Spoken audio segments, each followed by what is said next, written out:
Naposo and Ebro Sabre, Naposo, American perfume. Hey.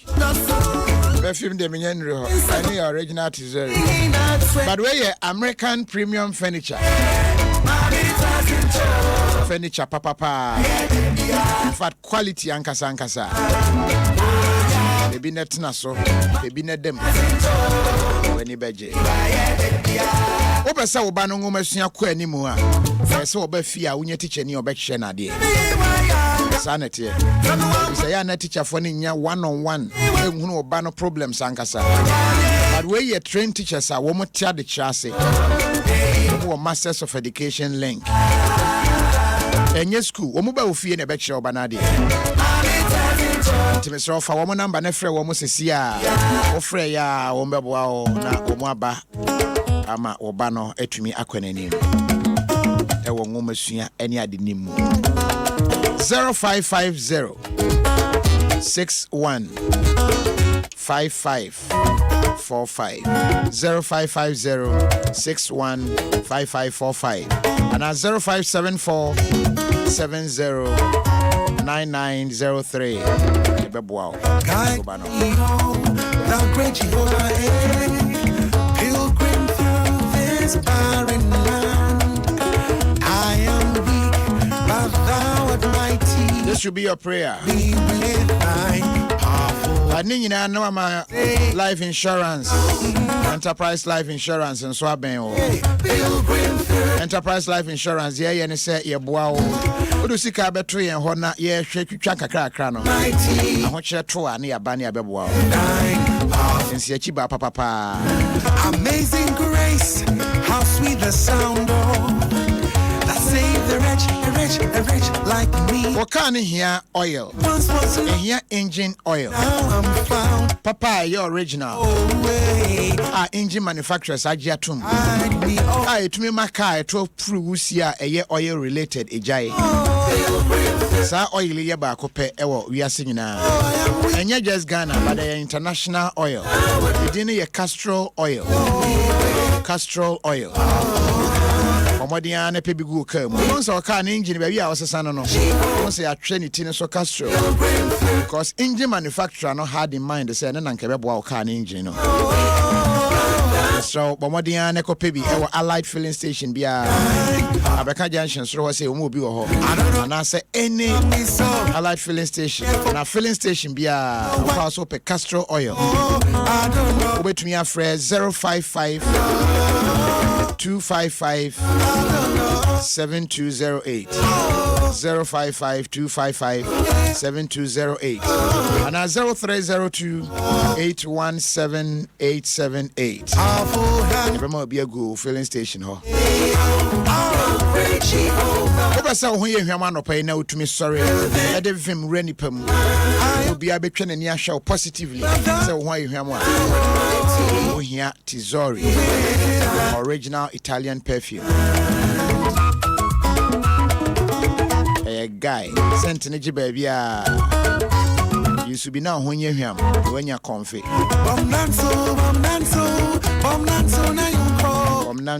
I'm in scientific health clinic. Dr. Amimbo Sumichawan pay.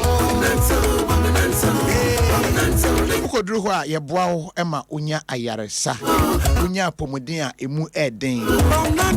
Nese fo no besre hia o amen ye nkrabata ni nyina. Brand ye besa o yare why. Nyame adaroma. Se agiri se nyame ne yaresa fo. Anwa papa wo busua no wo china ye nuanom de akwankyene ba wiye. Ya sha se adidie. Lele sunflower oil and American farmer. Lele de eye.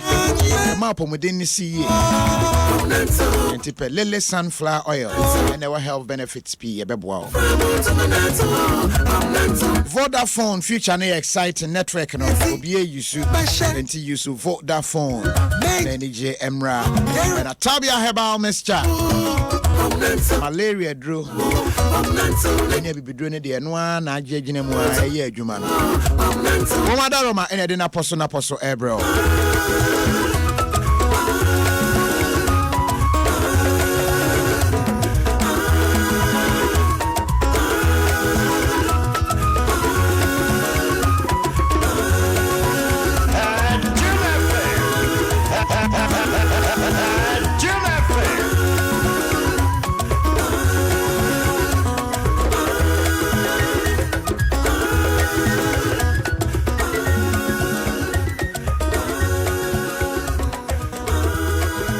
or Facebook abon say no more sapa Kofisa Bobio when him near friend local beat we local beat so we as a go make a cry but I feel somebody sorry as ankasa but now I say there be say you see there me mo say there be me you see how many say utiate asani esa Kofi Otiwa obetimi asapa na no say Michael Jackson but sorry I want me to the force of gravity na yeah nipa woni masa no ne nante e kire Kofi nante o nante nte so woni masa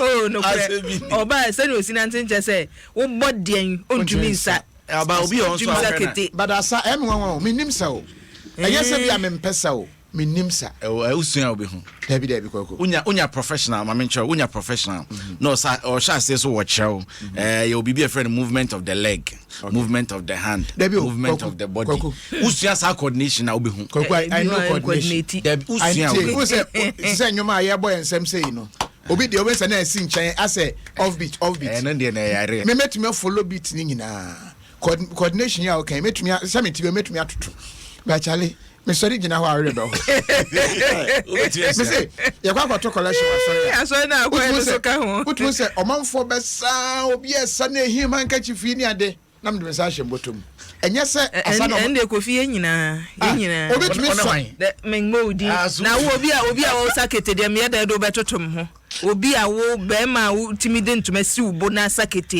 ehudi si da bi nka ho yemienu ne ye kan yasem we also kan o kan yen no na me ka say bi you hu free you hu free apostle ni de obehu asa apostle ni Felix na me shede nim so nim sa de da bi ono ni sisi ni mu ano ni sisi ni mu ano o da bi say enye sisi asem Kofi mayama yenuanu muslimufo nyina barka da sallah nyame ya adom o china guchiri wiane nne but only guchiri wiane nne the tell say last minute say na ya na de ebi mu wie enra na ebi wie ntem ebi say ebi hyase ebi bosome na ebi hu bosome ni ja bi nanso no sa wo hwe ebre a chief imam ka se wo onum hyase ne de a enka ne ene wose ni nyina ba wie nti shekaru ya wo so me last one but ene de na ya na de oni de ma ya de no say junso de won na okọ washroom a oben washroom no a wadwen ye o say afede madu nti ugem pressure na de aso mi na no gem na odu na obi hye so na so aye ma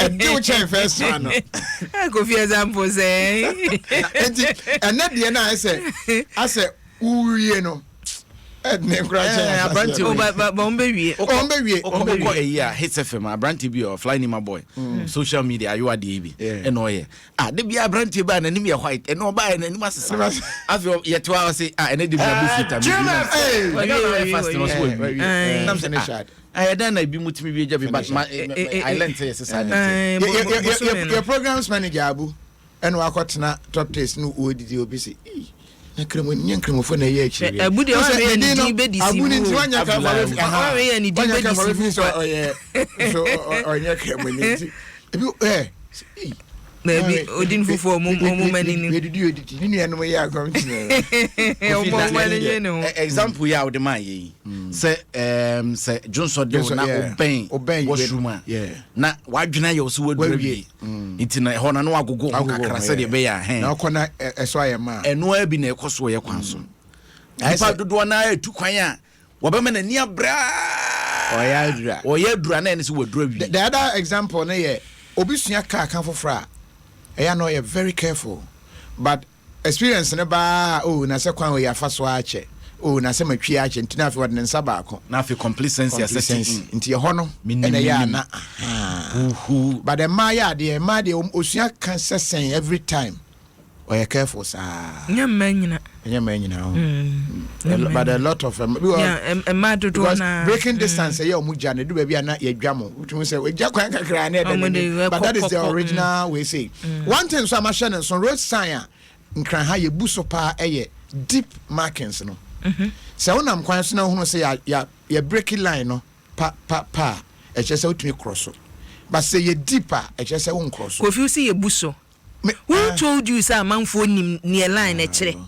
Nipa nimo one day ni onim say o ya sign live ho no. Wo de ko gina na bisa say we kire say dudu na nim say line no say ya chiche mu a say na wo say wutumi sign ho na say wutumi sign ho zebra crossing ni we kura no dodo na anim kofi wo say yanim ha toda na wo ba na wo begina zebra crossing no mu a enka wo say car no hu say oh baby o gina dia wo say ma no kwan no wo twam no driver bi a me na metika anim na me dey ba driver na yedu won mo say sankofo hom ha adwen no hom ha adwen da bia me na mesi wo heya sim heya e say no madu won ti ono no na ni matwa oye oye adwuma ha ma hwe na nim kura na mdem fan bag na kwan na nim ha no kwan ni bi ye obaako ye chi ha any obaako the other side ni nyina ofa ekọ bado ye so we fa yanim ha de ayesrew udru zebra no agina man kofi dabi onyina ugina chi kura de anya bufu hwe so wu twa kwan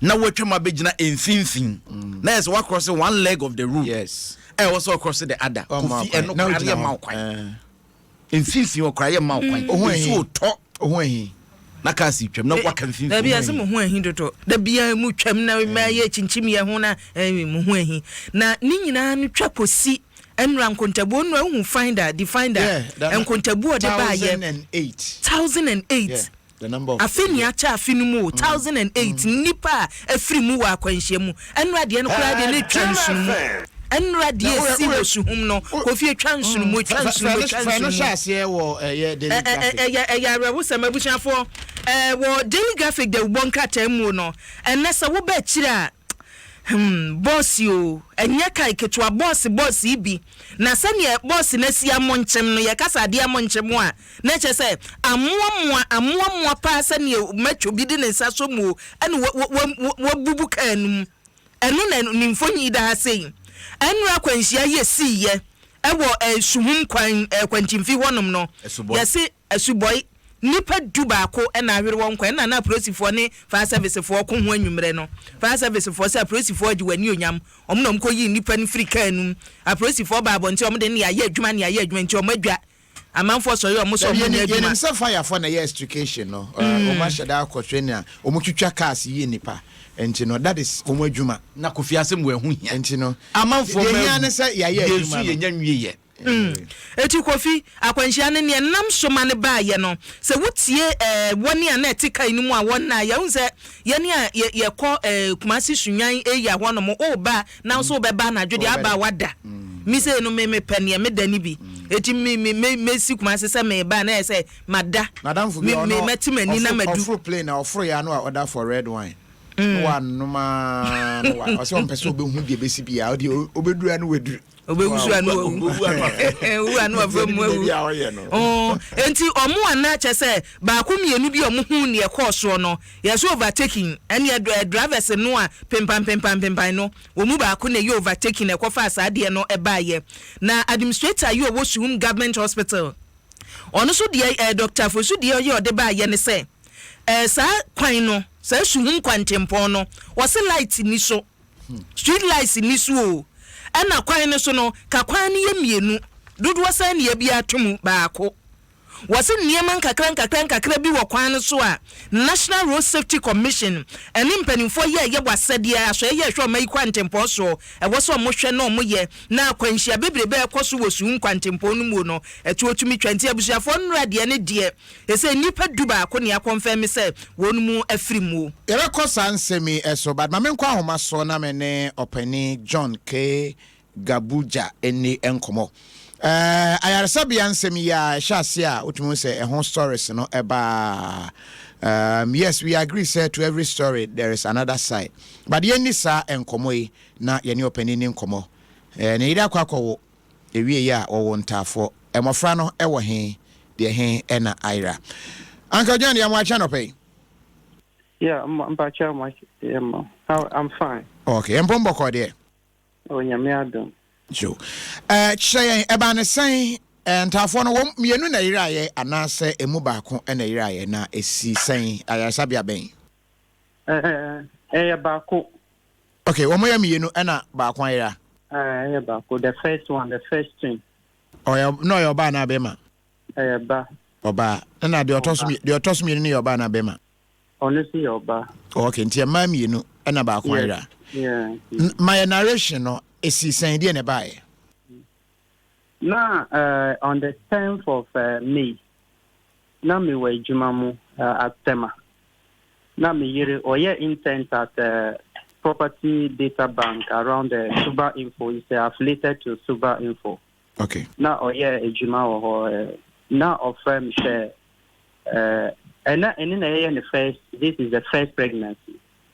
So now a friend say like some water is coming out from her and she doesn't understand. Now and so the month that she gave birth, that was not the month they gave it to us. So now me Rashaba. So now me call for now you call Trust Hospital also. Now you call her now almost say before they will accept and she will deliver there. They said it was labor. So before she would deliver there, now I'll pay 1,800 Ghana cedis. So, and I wasn't having that money. Now me need Africa, you know. So now I must say, okay, then me for call rich. So now you're called rich. So you're called rich, you know. Now, she was admitted there, and I was inside the labor ward. I was there, and she delivered. So I was standing by my wife as the children all came. The first one came baby girl, other one came to baby girl, and they were 2 twins. So now almost say me quiet folder. Now my 2 children and the mother, so 3 folders. So me quiet folder and now me saba now almost say midwife na sham catch say now mwafa akorana ko tum incubator no baby ward incubator no, because they were 31 weeks after the day they were delivered. So they have to be in incubator for some time so that they will take care of them. So now me call or home so say me call here in Korano. Now next be waho. Now Kacham say I cannot see the children until they need. I should buy. She gave me some list of baby dresses. I should buy baby dresses, and gave me another list to buy some medications. And the last one was to make a deposit of 300 cedis for each child before she allowed me to see my children. And it was raining that night heavily. So let me say, No, before the man kwanya walk home, mano. Yes, what you are saying. Means you are almost 200 cedis, 300 Ghana cedis. I know for the deposit. Deposit. Yes. Okay. So it was raining heavily. Then I asked her that, but so if I don't have this money and I don't have money to buy these medications, so I cannot see the children until I provide this thing. Then she said, yes. Then she went away from me. She left me. So I came out and I picked taxi in that rain, and we went to Osubi, and their pharmacy too was not having all the medications. So I went to Osu that night in the room with a taxi. We went and room to about 4 pharmacies, and I was lucky to get some of the medications in one of them, but I didn't get all. Namiba. So as I came and I went and did the deposit, I went and the lady that was the accounts aspect who is writing the bills, and they told me that, that maybe the child may not stay for long. So why is she asking you to do a deposit of almost 300 for the children? At least I should do that. If you do and the children do not stay here for long, the money becomes a problem. They will do refund, and refund take time. So I should just do either 100 or 200 cities for each. So now me get 200 cities for each child. Now me shall call. Now me call now and say that I've not finished the list he gave me, so I can't see the children. So I came out, but then that is my first time, so I don't know the procedure. I don't know anything about that. Not knowing that the procedure she was giving me, that is not the whole thing. Even they have medication they use to take care of the children until even when they are discharging you, you can buy the medications and replace those ones. So now meaning, and the children in incubator doesn't wear dresses. Those children, apart from baby diapers, and you have to buy tissue so that when the nurses go and use the baby, they wash their hands. They will use to clean their hands. Apart from that thing, they don't use any dresses for the children there. So the following day, we already bought some dresses and it was in the house. I have to call my sister. She come with her madam. She's learning hairdresser. So I called the madam. The madam came with them, and they came with a bag of the dresses, and it was not up to. And they were even having dresses in the hospital there, and they sold to me. And I added to that one.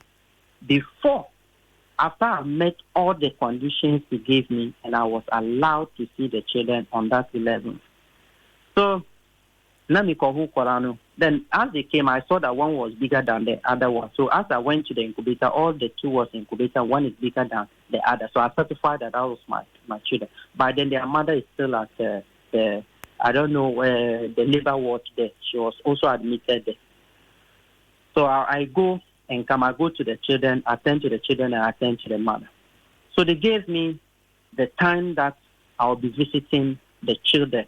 Okay. So the mother too was discharged on Friday in the evening. So now it's that myself and the mother will now be going in. The mother will be giving the children breast milk, and then he'll be pumping breast milk, and they'll be feeding the children. So we go to hospital all the time. Now I call hospital all the time. So whenever I go to hospital, myself, I can see the way the children were active. And the doctors kept on telling me that these are your children, that they are fantastic, that when we are active, they are doing well. They are doing well. So that day, now my wife told me that now, because she just gave birth, now she has the entering car, Buchi Road before you get to around to cross to Ajingano, the road is not good at all. So the way the car has been taken out, he said she's feeling pain. And the mother had also come to take care of her. So the mother will use hot water on her and other reasons. So that morning, and she has already pumped the breast milk the last night. So they will not need breast milk for now. So she wants to stay in the house so that the mother will take the hot water on her. Then when she's okay, she rests more and she's okay, then she will go. So I also say, okay, I'll go to work, and from work, I'll go to hospital.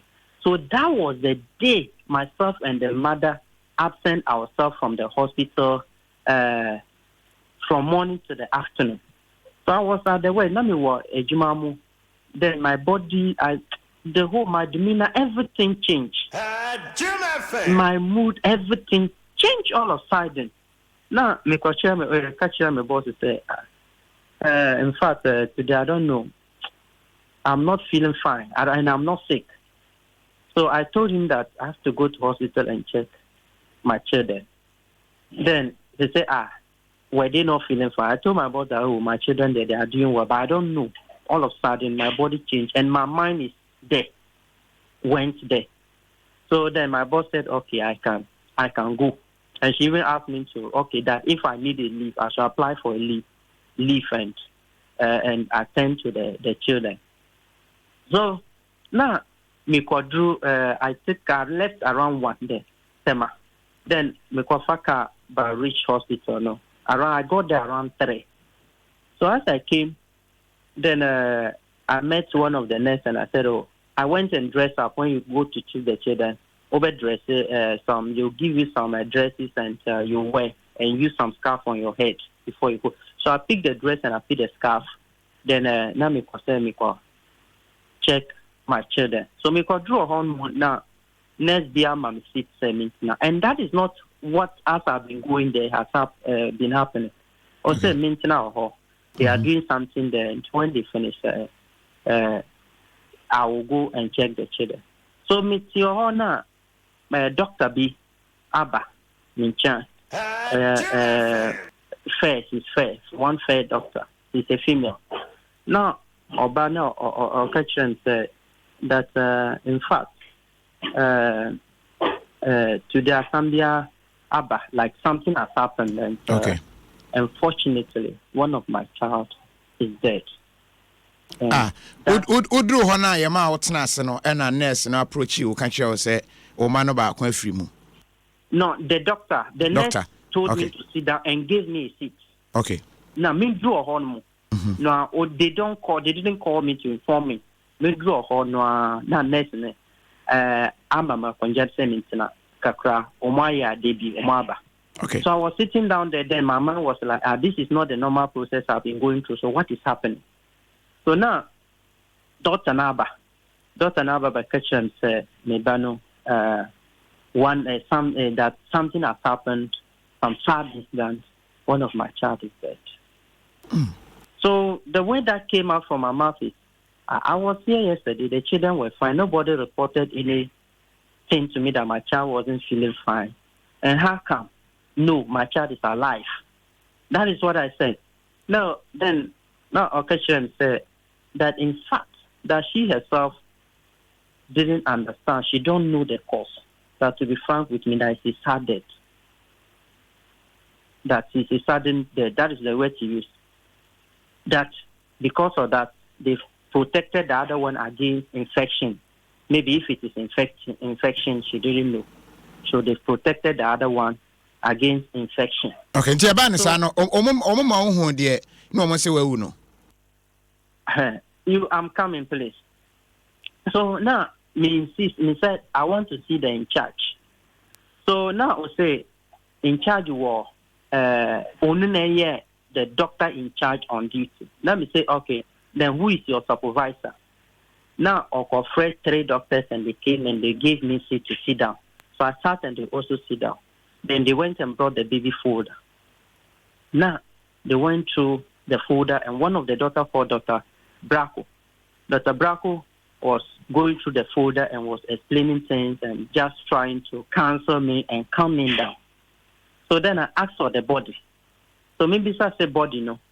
Then Dr. Bracco asked one of the nurses and the nurse said the body is there. So then my wife came in. Then I told them that my wife is also calling. Then my wife too is not. And I asked them that what time the child died, and they said 8:30. So I asked them that 8:30, and so now nobody has called me to inform me that come to the hospital, you need me, or anything. You didn't call me. You didn't call my wife. So 3:00 I am here. Then Dr. Bracco told me that if I like, I can record. There is nothing. They don't call to attend to talk to parents concerning their children. If anything happens here, nobody has established any line or phone line to call anybody, so they don't call. Whatever happened, they don't call. So, and that one self is not correct because one, as I was there one day, they need bread, milk, and my wife wasn't there. They called. And I called my wife. I was in school, campus, so I quickly called my wife and told her that she should leave whatever she's doing and go to hospital. John, story no yenim say ewa yenya bre entie ne nyina ntina me pesa me. Okay, so now my wife came in.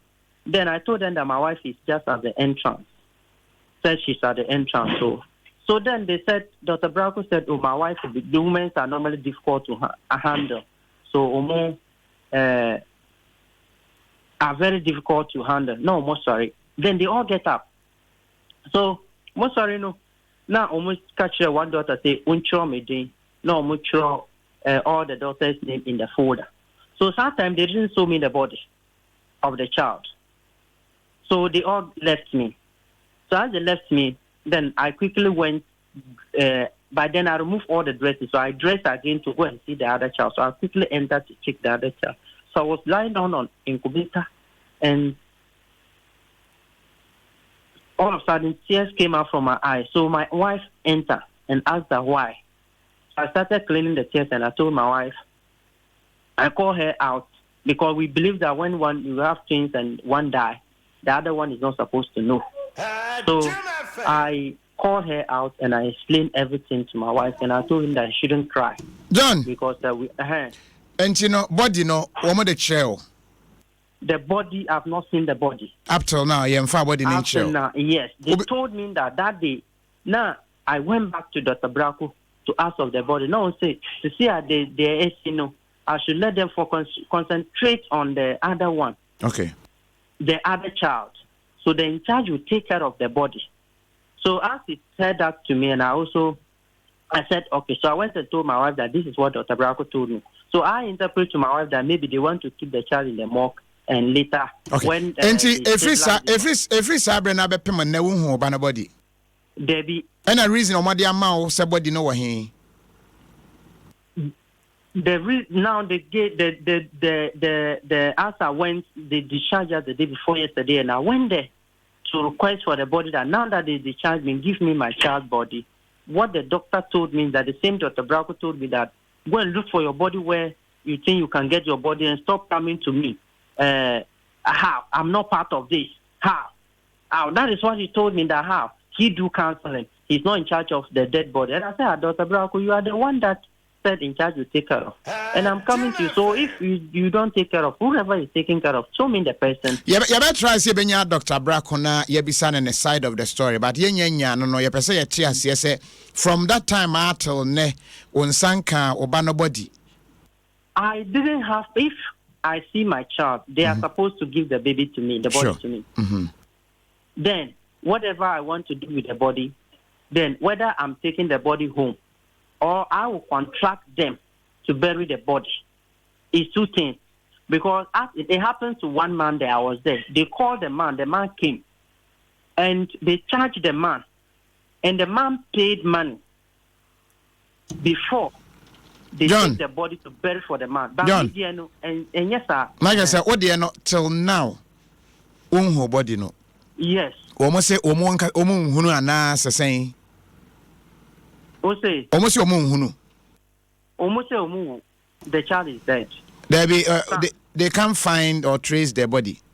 Is that what they are telling you? Yeah, that's what they told me, that I should go and look for the body wherever, and I don't know where to go and look for the baby. So what is your suspicion now? My suspicion, I don't have any concrete evidence to say that they've done this to my child or they've done this to my child. But what I want is that they should produce my child either dead or alive. Okay. How long has this been? About Franny Free Mono, Ache? 16th June. And as I was starting yesterday, I made a mistake that 14. It is Wednesday. It was on Wednesday, and that Wednesday was 16th. 16th June? Yes, 16th. No, May. 16th May? May, yes, 16th May. Wow. Yes. 16th May, and now 14th. So 2 days to roughly a month. Yes, and yesterday, the day before yesterday, that we were discharged, and my wife came home yesterday with a child. What complaint actually will be officially? And I say, and a moment were two actually. As it happened, I was having the administrator quanta, so I used, as the child is there, the child died, I went and told the administrator. Administrator confirmed that they told him. Now Omoka Chel said the child is died. So as it happened, I spoke back to the administrator. Administrator asked me, have they shown me the child? And I told the administrator that this is what happened. They told me that they will take care of the body. In charge will take care of the body. Now they will concentrate on the distance. In charge, then the administrator told me that normally sometimes that is what they do. So I should just give them time so that they will take care of the other child. Now, so since then, it got to a point that my phone, I have to change the phone because my phone wasn't good again. So I changed a new phone. So as I changed a new phone, I lost the administrator number. So I went to administrator office 3 consecutive times. From work there, I'll get there sometime, 6 something. So when I go, they tell me that he closed. So since I have not made any official complaint to the hospital. But I didn't know how to go about it. So I just put it on Facebook yesterday because I didn't know what to do. So I just narrated my story, what happened to me, the experience I had in the hospital. Okay. John, hospital in DBO? Greater Accra Regional Hospital. Greater Accra Regional Hospital. Rich. Okay. That's the action now. Their side of the story now. For what we can do. That's why. All right. And ever try now? Make contacts with the hospital. One thing me year after Enra interview be me na hospitals nem person bekasa, but there is always another side to every story. And yanya careful e be pentem bua. I remember Enra, but the fact is will be no. if we are to go by this story, I saw the above connection. There should be a proof. Say truly. Kofi say ya no person be kasa. Yeah. Say omum person be kasa no a omunya omuti didi mu no. Enu nti na toa so no. Nipa na ba osi o ombe kan ombe jai mi mfi omo. Nanso no me da ne onmunyamfo kwaku agema manu ba bi owo bia no. Emra wo mayimu, emra wo yapomudin no mu. Yen hwese be ye adwuma ne esi wo konfano chi ni bi ni o. Suwe bade no. Suwe bade ni bia ni o. Nanso suwe bade ma ne ho ye ha.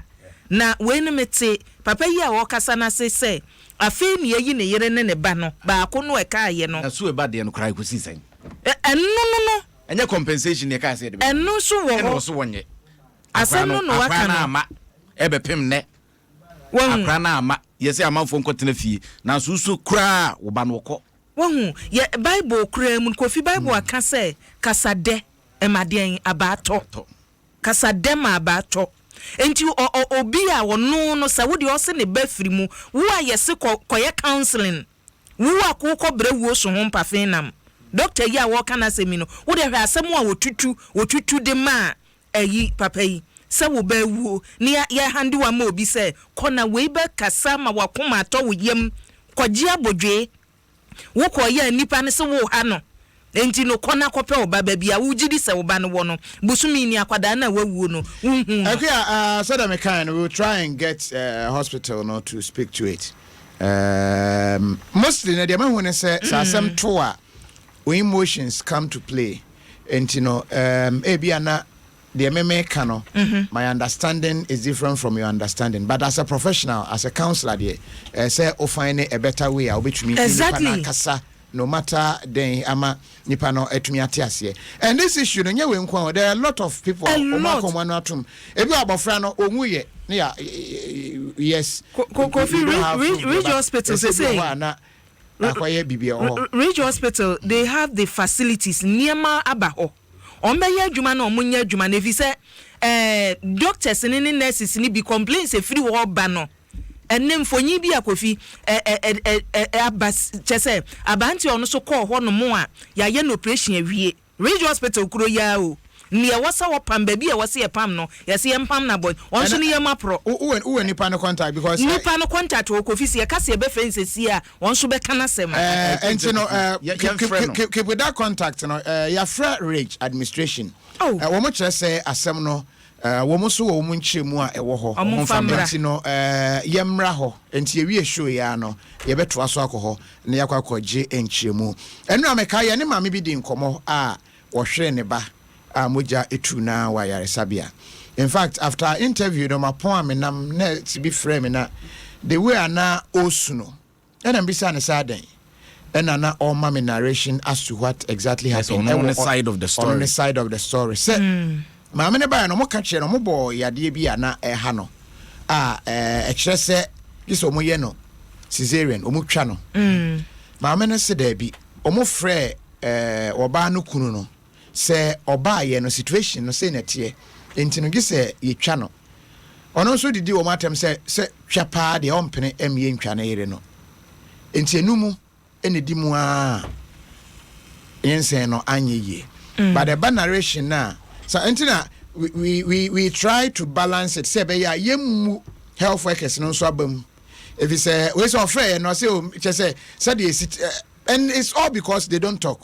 Whereby ye nanka mama ye mo side of the story. Obia person can answer man. No, there is the obia on the side. Said ye be the truth. To into obia be kan de. Said ye be ya amansan e betenase. Na sa asam ne bana so won kasa. Se ba akofo ama ne bo. Ni afa ne sa. Essence sabi mpanyfo waso ye kasa obetimi de aboa na ko nsuo no. So utimi fo so ne so wonom. Si eba mo ho ni efre na mo nkasa die nipa ne ka no ekwa amanfo asuma eno no mo bagye die wo ho na ade ba ko ne se Kofi enchemu benya na ebekwa akosisa akwara no wan and you know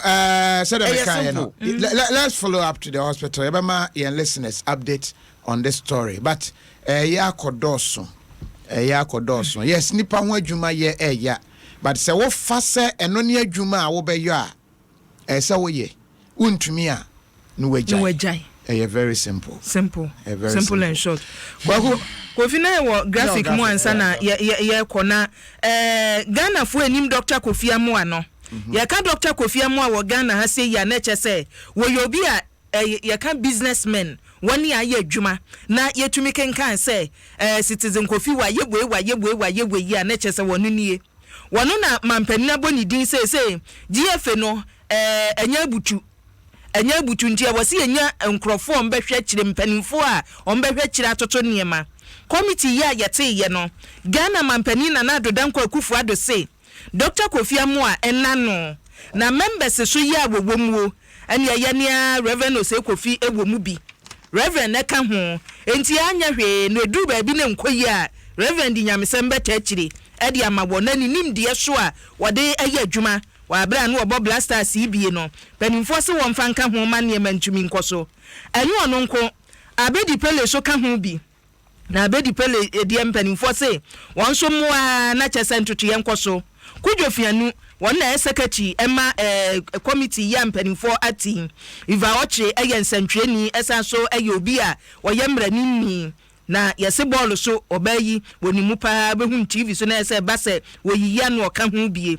ana nipa wo be kasa de ma committee so eye dan kwaku yebo a yo Peace FM ono ana be kasa de ma ko enti mampani se nipa wanya rehemu wo mu se wonumu enhwe ni anase ye chire mproporo wa no wonumu hwe nkeka ne ma mum na anase se chire mproporo wa ne nya ni o so wonwie na adwuma no kwasi nya ntachi nhwehwe mu ye no wonya graphic kro no a anase se ne report no wonya ne sa nti ode akoma atani January and yokofo so de o maka ho na sa nipa nyina no wo se kwasi nya ntachi ye adwuma se GFA president no ya nhwehwe na adwuma o ye ni nyina mu mesiase ni enhwe se corruption oso wande ni hwehwe mu o ye no wo se kwasi nya ntachi kata hye ne pro ye adwa no enti ye nhwehwe mu ni etoso mienu ni sika yi oje ye no sene wudi sika fira me no ne ba o magi mu ana de kwa wo se otua hoto no wo se money laundry ojidi se kwasi nya ntachi wa ye bi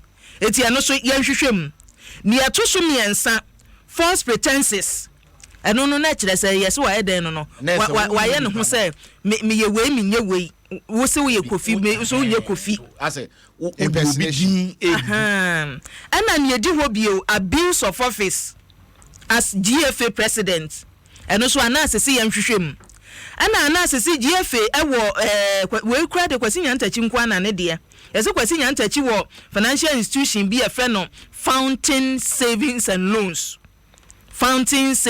Loans Limited o se no so omukɔhwehwem Fountain ba bi a Fountain ni free ba no ni nyina yen kɔhwehwem ni yen hwese kwasi nya ntachi ne hotia ne hontia yen san emfa ne famra kwaso nti na graphic de ensemum Yamfa Ghanaian Times do bokrata emfanto aso arhosema isi enra asem kesi isi wosechire jamase amantumpan na ehon frama bebo fa o mapata bribri ni piti brabra ebo Ghana wode aba betoa se de na boacho ka no hweka na obeka se kwabra ne pa heham ye nwo bom twede eni ko wiase ka na tetesa no nipa du ba ko ne to anana no mo nse do na nipa du num nan enso na prepare empanyufu gu so epre wonkwa ede ama won na ohwe ase anso ayese aban students loan se de watum ohama bupan aduonum na obaka MPP efie no ne dunse omo manifesto ne wom aban ka so wo ba se DTB and students loan se kan esuafia wa bi se wo wanu mo de bi beka we se di aban de osia yoyo ama ne Ghanaian Times obokrata wo de honsema ba deal with reckless motor riders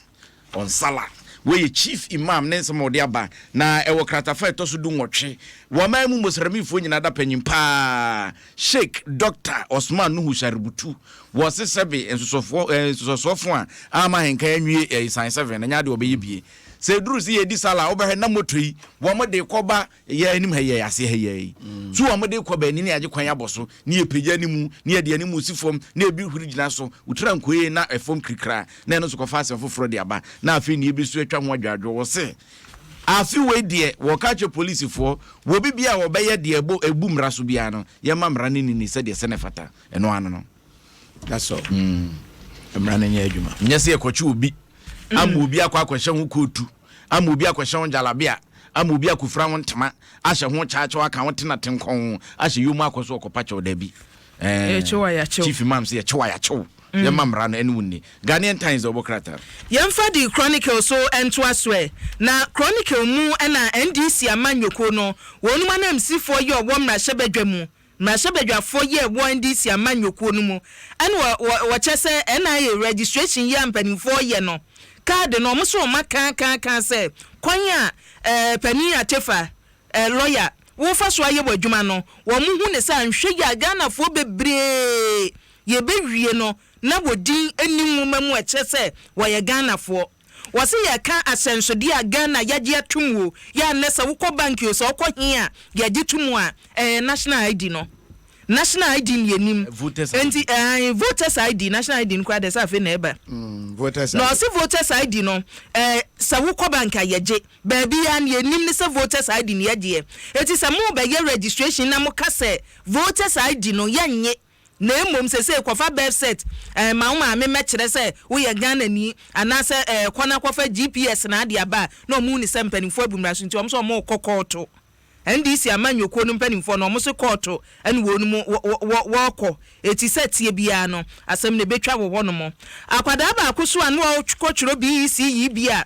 akwada edu se wo tworo ye hwehwe no ama na tworo mpanimfo si o akwada no niema ba akomienu bi nkoye wono mu ntie ntum ma ne ntwere esi akwada na yera wo de kokoto Chronicle na asem no kan si ase na abehu ne ewom World Cup no so enne ya na eba so eti multimedia adwumako se ne esi age esi ye na so no kwanya de befa so nyina ne chese niema wom kwasi nya ntachi so adusunyan enne kwasi nya ntachi adusunyan ne okay ekoyi ni video number 12 number 12 adu mu kind of mekasi ya onu ankasa ne ko da bi ni video adu ho ene number 12 no bi na aduro eti na Elizabeth Hotel no be den but then eno na ye di nkomo speaker akire se wa ye de oyarefo beba oyare sabia na obeka se won attend to nipa no yenye ne criminal offense yencho but enchemu bia a free commander edna eguafo ebrim sabia hodo e ho no bi esusu se to say de omo kire se words are any honti no wo mo enye ayarefo entino where do we put these issues? Dr. John Eko Otu, Director of Health, KEA. Doc, I no pay you watching. Dr. Otu, you watching? Yeah. Nempombo called there. Yeah, Adom. Joe. Information I say KEA. Base yenye ni power ya sabia enam wards say aye man na say ho asem te say no. Sans na nkasa ne say. Yo. And I pay me for you now. Yeah, don't for so. Madam say and I pay my friend. About health care. Municipality, yeah. She shared that for me. KEA Health Directorate. There were municipal hospital. And there were other sub-districts. There were health centers. And KEA, a municipal hospital, and Ankafo, Leprosy and General Hospital. And other sub-districts, Elmina, Kisi, Commander, and Ebrimaguna, almost more health centers are and also provide health care. And Sana, Uko community teams, a worship compound. Now, essence KEA, the municipal hospital, and Ankafo. But we share the geography of KEA now. I say, district makers na egu one side and Ankafo so ati no kakra nti eba no say there other health centers no on person more fair serious cases say say health center more case dey on the call district hospital no and thank you know into me ya dem ko Cape Coast e say the Ankafo no aya emwa papa and again so o share Elmina I say a central to the municipality. Okay. And see, nipa domina so Elmina. And esa health center na Elmina no. Ghana Health Service. Then chat from say ebe mamu so into the status of a polyclinic. And now she says a health center into they need ward facilities. Health center and nipa end to.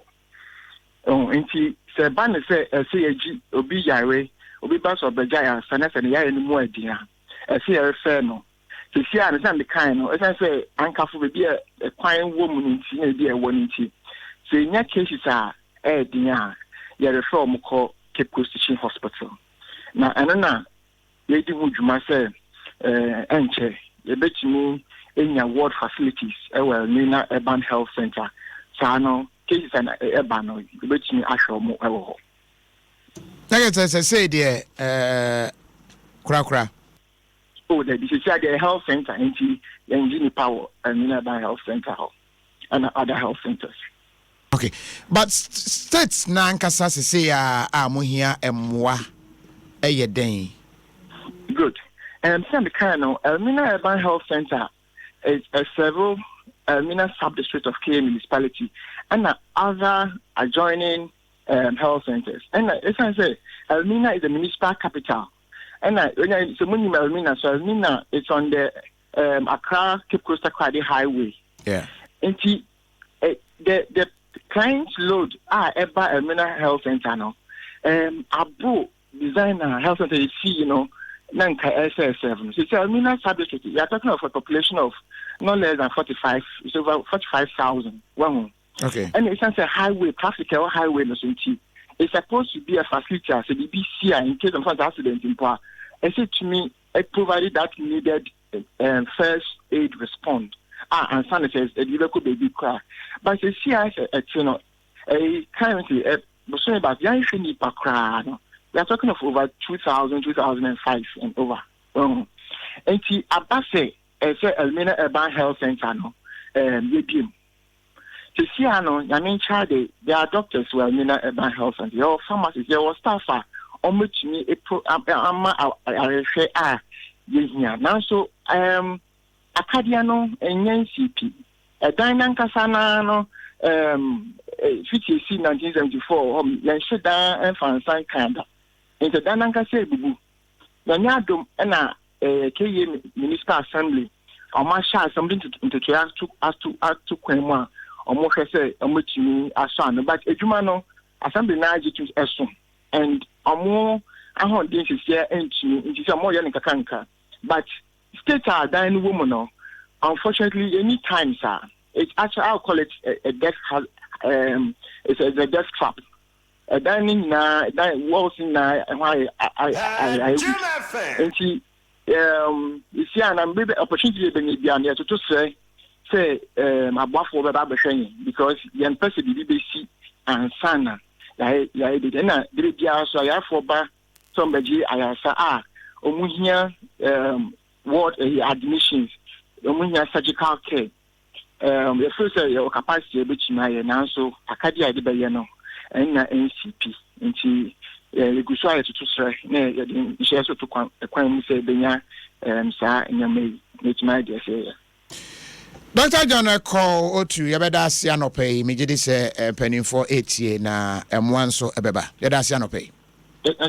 Yo, Director of Health, Emma Commander, na Guafo a brim, and Yanino Ekokodi and Comono. You so, you someone who do a fire, but Quaquenra. Because some young police ni bi.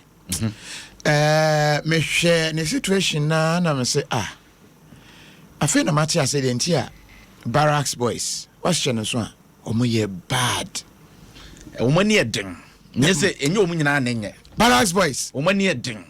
Kwaku. Just say imagine a whole family. A mommy and son oyire omo nyina share. I don't know if I should even call it a single room because then I said troubles. Hey. And I'm say enti ahana motna kwagu.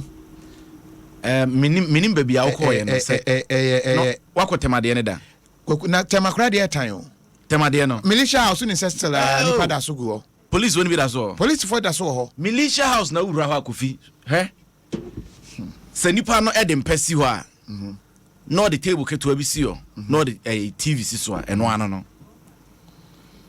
baby wa na ne akonwa no etarempa no ho pe ekwan eden mu yeketo abi wura maje se o chia ho eni adi nua chem nti se obi sebe ekofo ba be hye dem no wo kuna a wo hye wo dem a wote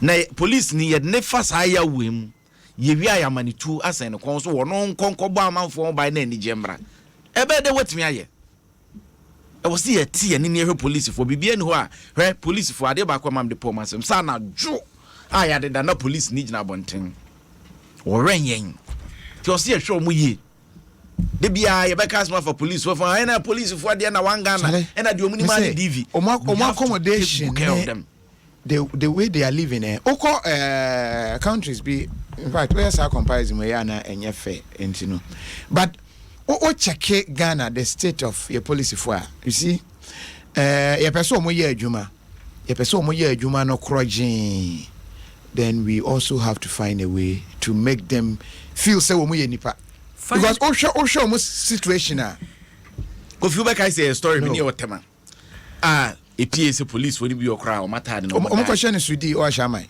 ntin say so tope na so who police ni we free traffic ni ma who say bibi wa she Sudi wonim kwakuya ka we nyina no eyese ye benya baabi ama o matena nanso omo so aye pe baabi ama o matena no so omo so sonso omo wonim se no bi de ne dan ma han and me suggest ne say we den ka wunya omo ombeji abom ebi ti say police for bankers ni we ya o say me dan police for na me de dan mo omo na ebedi 1 year me ba ha me say me fie ni ebi susu ban ya omo gi fie no omo tena mu a won say aban na etua da ne ka to omo light bill ni omo water bill na minim say no government fa na say omo an etua se wo kokotena baabi se adwuma wo ye ne ama wo baabi se tena na afiso ne eminim se afiso obi apaka do na wo de afa ne fie hu se ne be ya be hu se obi abeka chewo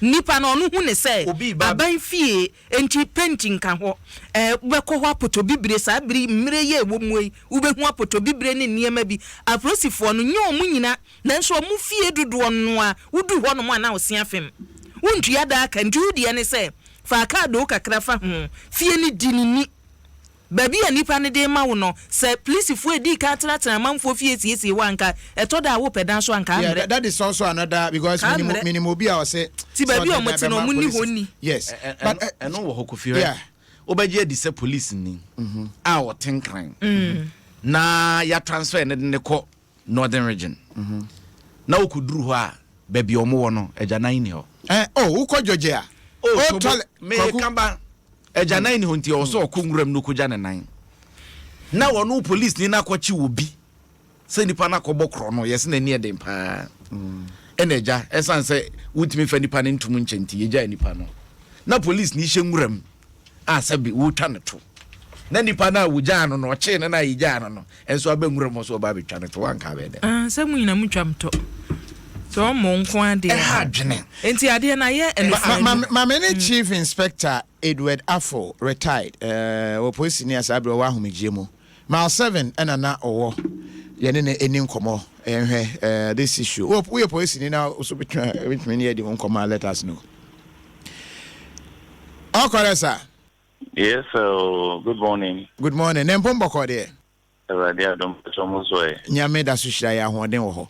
Police for dabre mu na yedi ho nkomo anopai. We de wa ye police ni da de obetuma dwidwam amayen. Na wo mu ewo adwumam sesi ya na ya na kasa den de ma wo mu.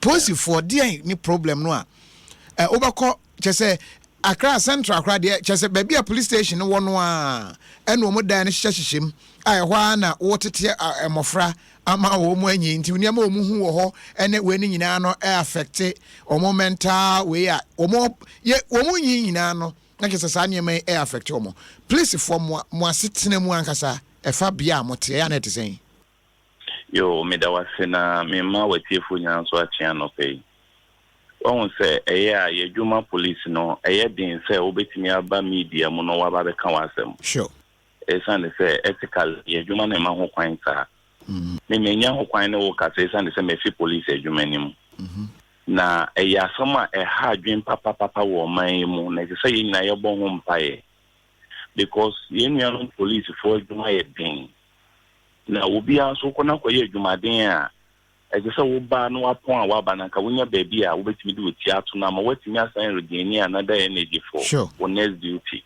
But Ghana had an police in paying for no, edging one more baby or mobeda and colano, the brain baby da.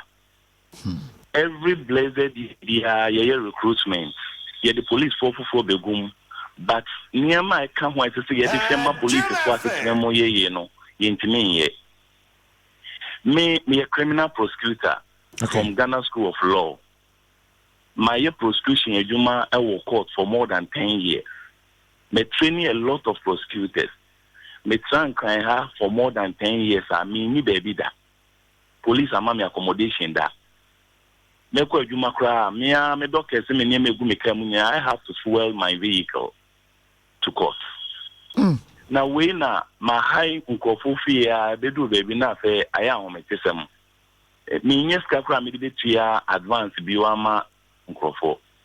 Into me be realizing who say police barracks my 7.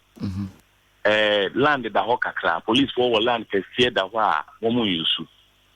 Me fellow policemen na womu so ahokyere ye binti no womu so sisi dan ni bititim. Ebi esi single room, ebi esi hall and chamber. San ebi ti mwanya baby atena aye adwuma ma oman no. Enti me hu sa ahokyere na me kom na me sia. San ye tesa dia. Me ko headquarters na me ko seek permission na me so me si dan ni bi. Instead say me chia advance dia ma obi. Me nia me chia kwan ya ne omo ka kire me an say well wo mo do mo ntimi ma me guarantee bia say me ko si dan na mo me ko si a and the area because wo mo so ni accommodation bia wo mo de ma me.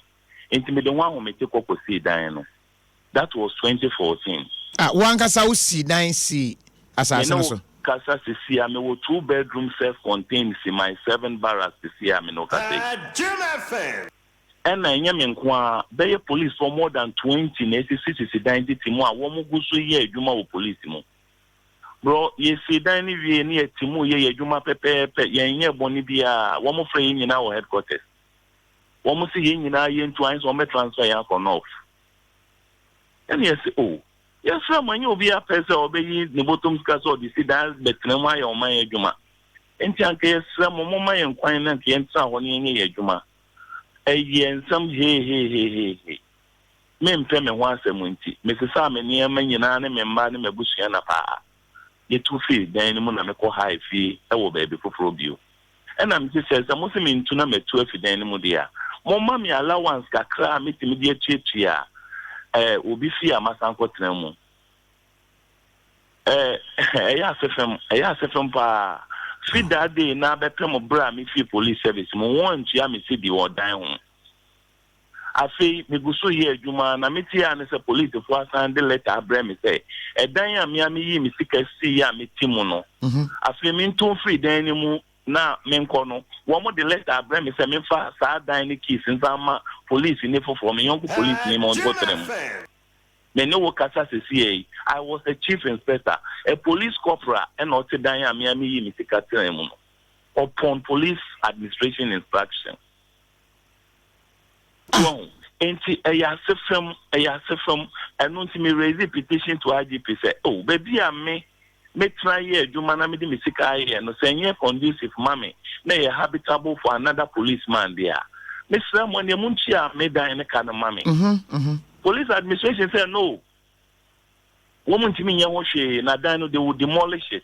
I have all these documents. I mean, no, the Casewa, a woman thing.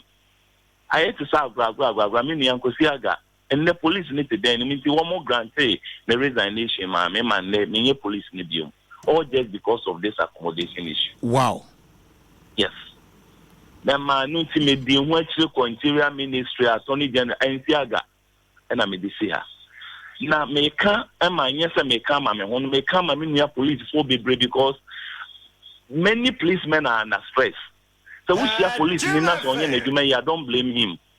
I am telling you in confidence because police for be brave condition of service is very poor. They don't think about them. Show and I can look at Central Police Barracks. Yeah. Show should be a free city, a person who is taking care of the entire community. Or no, sorry, I only baby pada. na ebeden when you asumdeni ahoden fufa sorry for night patrol duty. Make sure the risks in this job. Make sure Juma ma ye Ghana police more, you'll be shocked. But any GBA ni mo na ma which means when you can get Juma na we no. And nunti na ma police for young ones ni be brave person wo mu share the intentem no mu ko wani number officers because I know they will tell ya when you accommodation. But so when you say so you junior rank, then you will continue to suffer till you go for your retirement. You can't field worker, master chairman police won't pay for the door ever field. Statistics within this year, not catch them the number of junior police officers. How many senior police officers now? You see, they are doing a lot of discrimination in the service.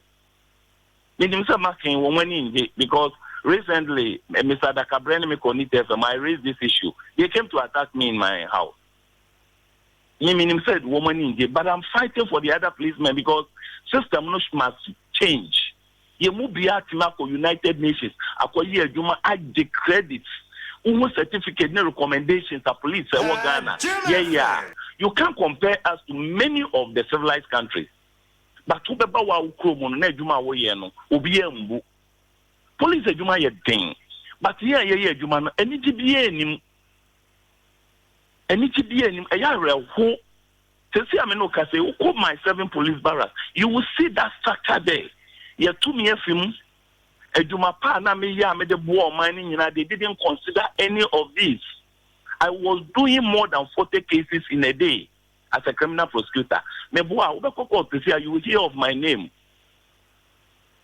And I was one of I'm proud of the job I was doing as a criminal prosecutor. So into your how can see accommodation, yes, anyhow. But Antebia, when no barracks the brain, police wanna use an improvised way, not what we call plywood, kakajo so baby, no I baby and sanampo, if you will be an macrania baby ada. Because then this is never the brain yet, there is no toilet facilities, no proper but in paying for it to what? They don't care about it. They don't care. Opa, my young unit to be able to say, maybe a senior police officer be in charge of the district. Or members, where are they staying? Many police officers don't know where their subordinates live. Police need to tema. Obe juma or tesano. Obi fikaswa or juma or etema. It's a whole lot. Meanwhile, the rules and the system of the police administration is that we need to be confined in the barracks in case of emergency. You will be mass demonstration and you need to gather your policemen within 5 minutes. Okay, but from Tutu. Chief Inspector retired. Remember that issue of the idea of barracks, because there are some who also believe the barrack system ain't the best. But before I come to that, I say the first time I say about this issue, you be attack you. In what form? I remember there was a time in the respect of this accommodation issue. My name is Tada Cabrera. When we invite me now, when we interview me now, me know Mukasai. That night in my house, me throw gang by. I'm a police officer, and I know when people are in front of my door, the kind of people who they are. If you are criminals, I can easily notice that. They came and banged on my door, me down, me main gate, bang, bang, bang, bang, bang, bang. And I was just standing quietly somewhere, waiting. Say, maybe I said, you'll be betting your money, dinner, entire year. What being so good? One more try, boom, it was in the midnight. Between 11:30 to 12. Just that day, now, that same day, now, me call here, son, I mean, I me granting interview about me, what treatment, I want my mommy. I want my as a police officer, that day, was the day they came to. One more baby fee serious with 2 pickups. 2 pickups, I knew them to be police officers. Wow. Because the reason being that documents is clearly showing police if one order another policeman should go and live in my building. And they have nothing to do. So I say a disgrace to the administration. But let's think of this. Is it my fault to raise a building and Kadachi, they call retirement, making me see what me could be asking and coming back? but for thinking of the job and also seeing to it me a police ejumano as I say me baby pama me dana me come at me yemunti. I took the risk by using my own money to raise that building. And I say sikana yem fam mau. Yes, we would dinosaur yemu bro.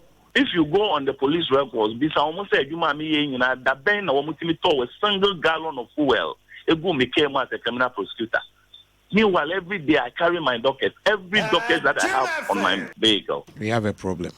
And it's serious. Let's see a bomb because one day a Juma is a police for they can't do it. Can't say no police in no uniform, no nam kromwa, or go with all confidence. And the police who are being fear to wear their uniform. In Pedro doesn't know police wear nam kromwa uniform. Or Poma we in the uniform in the same office. And now we talk for no what she be complaining once them. And so I say police need there, you should always be available in the public. So in case of sin there, we be for help. Into police for be brain, will be a shielding on because they are not happy.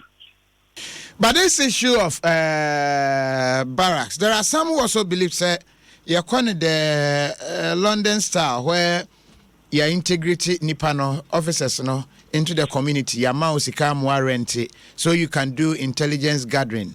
Now it me abwa prevent crime near Deno. What do you make of that? I don't think it's helpful in Ghana. Okay. Obi this our system, Ghana, Diana doesn't know what our system is. Okay. When you go to the UK have their residential systems and everything properly arranged. So what the residential area, Diana, those within your area knows you as a police officer. Okay. Now, in case of emergency, you are the first point of contact and send a police grabber. Secondly, one more communication system need be okay. Oba yenyen system is different. Who the police need to community crown careful. What police in no because police you are exposing that policeman into danger. Okay. For instance, I was a criminal prosecutor prosecuting armed robbers or narcotic serious cases. And if you ask me to go and live in a community where the people over there, criminals can easily monitor my movement and do something. Now, what good are you doing to yourself? Okay. Chesupo, Matthew and Chimuna say, Yadubesiana, what dine the Ebedi because that is unfair. When you be a ma was a monocrono, and we agree with you perfectly. Yadasanope. Meda was a ready insurance. So, Chief Inspector Edward Afo retired, mile 7. And or ye a juma. Isaac no manyo boase. Na voice for NSEM ya wache nkakra said the hotel. Pataya and say police for than esusua. Na afisi ye kwankwala. So the wuku pese. Wuku pese oba wonche ana say wuku ni woda kra. Na akwala ni nyane. Because e den sha akwala ni na bibia agegu. Bibi jigu afiso ya toilet no da nyenyenye kra ebuegu toilet na ebuegu na afi nyenya kai bia metwe kai bia ba o se toilet na ebuegu nti ontumi ntwe na toilet na ayema na nyenye bebi anko toilet na afiso ye kiti wono so esusua pa nyenye bebi anfa yenza mensisi na afiso se ye kumo etro wo mo child office no so mo etro bi na no asema na formation center de depend higher papa anapo you do na just about 10 and 11 anapa ewie anadwo esusu sa na disturb ya pa wa ha formation center go there mo disturb ya papa na afi so baby a ye de enso tisi ye free baby asisi anya consultant na se bibia ye bibia anya wa ha kra so wuti weni ba shop baby a police ni pa ko toilet na ye dwa ye pa dia so weni anya kwa a police for omo edabremu enye kra ai yakunu se ga se nya NSEM eda ni mususua nti se ye fa so ye police ni na oba ahanim se yakokere ha na untimi fa bibia nwura wo dem wo de mpa wura dem ho a eye eda ni mu ayema ye fridge si abontin ye nsuo si abontin ye nkonye si abontin ena se na dan nsuo si bia ye no branda ni nsuo to a ebem nti nsuo to a fridge wa mama me fa nyoma nkata so anase wuni hwa oba na ofeja say oba na onkonwa afọ tese bibia besey nti dan ni mususa pa afa ntusu say bia wunya oho a ebia wo maame bia na wunya bi kra besra wunya bebi mane nda asemo ba de enko oboase Isaac Nomenyo ewo oboase na Isaac ahoma no ate eko Isaac ahoma no ateko but wukọ oda the same issue honso problems yenya Isaac yenkonko tie doma ahenkro said ye ho ede no accommodation issue niti yeah opani say ye fie ura na say o de otu ye de ntu e pane che o mane ntu ye adisrede na editu na ni so ntu ye nso to ayebre se se otu ye nso a ye nya bebi nko ye po wakuo no aku ne wo doma ye fa no po wa no go na egu se fie ura fo no ji adan abia kakra bia atu ye abia tu ye fifie ho nti ba tu ye wie no ye nya dan ntinam a aku na bi mu kodi ni doma bi mu di kraso Jericho brono muti no bentumi nya daje ba meeting no say ye panyufo no frɛ ye osunya ne say ye mba meeting na ye ntumi nya den ntumi nya ho mboa ya no enko obaye wewe da bebia meeting no ntumi nya mi ba nko awo ho no mu no mpa cho twi ni nya de mu fa ne saa o de on ntumi nya ne ba no nko awo ho say bebia odi no oni bia ntifie ana bia oni nipa kro ne tifie a nipa kro nso kwa adwuma nso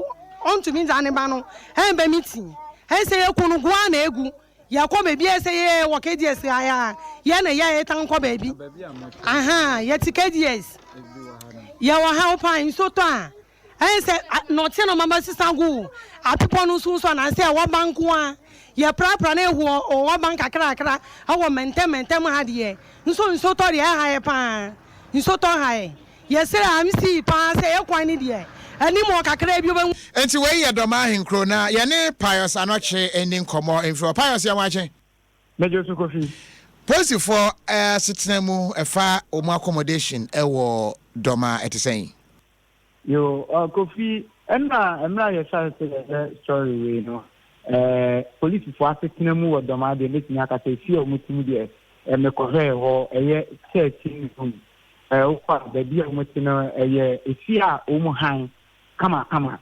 omutim fino kama na emra ye din komo na se uti mi kid na bon se police for na yere nom na kire se efiura na se otu mu afifie honom na kofi kasa nya minim se bia etuna saasem na ebo baba ni na me call ye district police penyino wo honom no owura boatin ye na gen se oneme nkasa na opamo mitri na office ne bia mint kire nemo ma benya papa a friend eja kwami ousu owo menche wa ha onu na ye fiewura na kofi o kire se opese otuo mu efirifie ho deba de enti na opese otuo mu firifie ho me ne papa na nkasa ntwetwe nkofo eja mpa cho me mo ache de ba Adom FM ense na mpese ntwe fiose fie na betin no benye maintenance me aska akrabe ne mano no ane de kurafie no e mam to wo chire enti se be tudia na simbi ni bentem dise be pedia ese bibi na ese be ya mu beton no ese be ye o mu tinfie no mu nye maintenance benye maintenance benye fi mi ani jama de kakra no ma yesi o tantana benye tantane nko anti nkan krebe se mente wi no won ti asiri jai last week ran ko na ba ko wo balan na so nko kan ya de on ti asiri nka se mpempe kan kwa se no ya so kwa man kan ti bo be peni no ko na manie also of slave and carry and them nti fie no tell be no mempe ise kura so ko fie no a go tabi wo ho no ma ya ti se minia ho de by mo operation ti minia ho de meye madwuma nyina afai nti se da no so abadi de ma be no e time do ma hene ni no uye no adwuma mbadu no uye no pesto nende da no ma edana mo ma me ye fie dia na nsia 46 years ono ni beti ado nne nitase disade no hunti mama ye sade no ko fie metio papa yos 46 years no otu omo 46 years and also otu omo na odin krata akyere me e won manim wa sei krata ni bi sha say free up to 80 yam for recent ones and Yamfania Jumaka, Mr. from 92, everything 92, no mutia 36 Ghana city, 3 city, sister pesos, 6,000 city scano, and 3 city, sister pesos, and an Omutia for 13 rooms. Confirmino Casa, it's a police for 900 Ghana cities for 13 rooms per a year. Wow. 900 Ghana cities for 13 rooms. Now, Kofi, police for man so complaining because of the idea omuti emwa womunintino. Ama police for no askapa. A biti baby. And Jama Muku, a police for Mark Kura Wadamano. Omutimi Yen Kono, Omutimi Yen, it are some two police need baby. It's almost for two Chinakura. Now, I did. Kofi, me go through district police commander no office. No, our domain division, divisional commander. Emma tell me, regional PR room Kasa, many regional PR room Kasai. Emma so me go through. District police commander and officer. Name friend no name kasa or name kasananka. O man go ahead. Baby, I was there. Or no de me kobian and call them kofi. And so buwaka say bo and kase pamo. Papa no pamo me. Me mutan rank because of the way oti active meaning. And media me who say bono boswa boating. Kofi opamo me free office. Ya bo me. So because o ya or tira me ye pa. All right, Pius, young fancy. You better ask a pa and Chimu de Amani. You ask a Pius. You Pius Anoche and Yokokuti, no, this issue of accommodation. Yes, yeah, come on, my policy for, but let me state Namenka without fear. Policy for any being so why the diamond what the way I'm at time. Munini cry. Why? Why?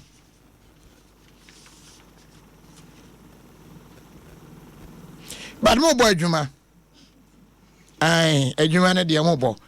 Oh share Africa, Amaya Hodwa, Omo police Juma, so nipa. Botswana any kind number 1. Number 2, Rwanda. Number 3, Algeria. Number 4, Senegal. Number 5, Tunisia. Egypt, toss number 6. Burkina Faso, toss number 7. And Ghana, toss number 8. South Africa, toss number 9. And Morocco, toss number 10. Timoya, the top 10, no, ye womb. And penny form one, can't be on between the year, Jumano. Enko, Yamamo Daya, Sremo, Muninini. Nanon so yakamo.